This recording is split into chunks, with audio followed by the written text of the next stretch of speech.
Hi, welcome to another episode of Hot Takes. Now, next Wednesday, the 10th, if anyone's interested, there's going to be a huge, I'm hoping a huge march. Many hundreds of veterans, old soldiers, sailors, airmen and marines, are all set to gather in Whitehall. They're going to be protesting against this traitorous, quisling government and its plan to remove the legal protections for Northern Irish veterans. The protections were in place. They were put in place by Boris Johnson, one of the good things he did. And this is all to, basically, they want to prosecute everyone who did anything in Ireland because Starmer, hates Britain. Now, he's already given released all the IRA terrorists, given them compensation money. They're going to try Gerry Adams. We might have to be out of taxpayers' money paying Gerry Adams lots of money, and at the same time taking all those soldiers who were ordered into Northern Ireland by politicians, of course, and they're going to try and prosecute all them because, hey, why not? At the same time, of course, they're moaning that they haven't got enough soldiers, sailors, airmen and marines. Odd that, isn't it? Come and join, fight for your country, and then we'll prosecute you for murder. There is a word to describe this government, but you can't say it on YouTube. It's one of the very few words you can't say. You will get bumped if you said it. But you know the word I mean. But the petition for this is up to almost 200,000. Probably has crossed the 200,000 mark by now.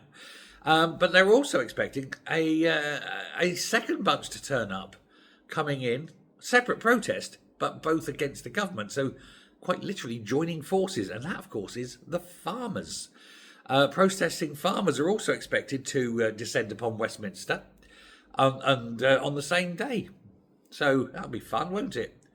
And, of course, combine that with the tube strikes, and Westminster's going to grind to a halt, isn't it? Welcome to Starmer's Phase 3. Luckily, he's got all the right people in place. So it will be wonderful. They won't be able to have any problems whatsoever. Now, the Royal British Legion, talking about the soldiers, sailors, airmen, or whatever, said, "We will call on the government to urgently provide clarity on their intent regarding the process of legacy prosecutions.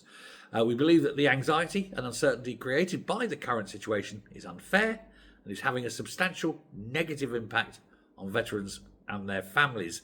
And of course it is. You sign up to serve your country. The politicians send you in to do an almost impossible task. They don't give you the correct stuff, material, information, anything. They expect you to go and do this. They expect you as soldiers to be acting as police effectively. You're not trained to be police. And then anything that goes wrong, it's the poor bloody Tommy that gets the best of it, isn't it? It gets the shit stick. But, hey, nobody cares, do they? Because they're only politicians. It's the politicians that really ought to be the ones being put on trial. But, Mark Francois, the Tory defence spokesman, he's been leading this. He's been pushing this. He said it will be a privilege to join the veterans next week to protest against Labour's plans for two-tier justice, which pursues our veterans and potentially opens up to many endless reinvestigations while potentially helping Gerry Adams sue the British taxpayer. Is it any wonder they can't hit recruiting targets and more people are leaving the army than joining it? And that is absolutely true. And I may have the story about that one later, so keep an eye out for that. Now, Al Carnes is the Labour current, one of the current Labour Veterans Minister, I think is.